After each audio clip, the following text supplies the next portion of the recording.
Polisi membawa YA, tersangka dalam kasus kematian anak artis Tamara Tiasmara Adante Khalif Pramudityo alias Dante berusia 6 tahun ke Mapolda Metro Jaya Jumat 9 Februari 2024. YA tiba sekitar pukul 10.00 waktu Indonesia Barat di Gedung Direktorat Reserse Kriminal Umum Polda Metro Jaya dengan menumpangi mobil penyidik.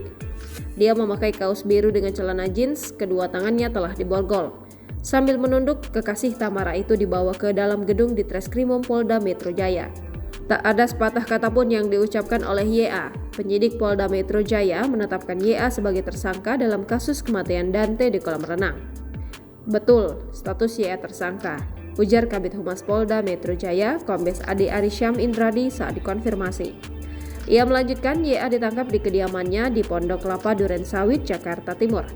Menurut polisi, YA berada di lokasi kejadian tewasnya Dante. Sementara itu, Kasubdit Jatanras Direktorat Reserse Kriminal Umum Polda Metro Jaya, AKBP Rovan Richard Mahendu menuturkan, rekaman kamera CCTV di kolam renang yang telah diperiksa merupakan video asli.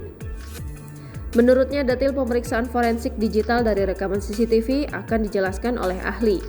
Kami mendapatkan hasil kedokteran forensik terkait kegiatan ekshumasi kemarin, yang mana dari dua hasil forensik tersebut sangat berguna dalam pembuktian scientific investigation, Papa Rovan.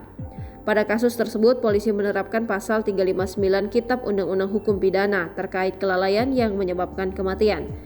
Sebagai informasi, Dante meninggal dunia saat berenang di kolam renang Taman Air Tirtamas pada Sabtu 27 Januari 2024. Belum diketahui penyebab kematian korban. Download Tribun X sekarang, menghadirkan lokal menjadi Indonesia.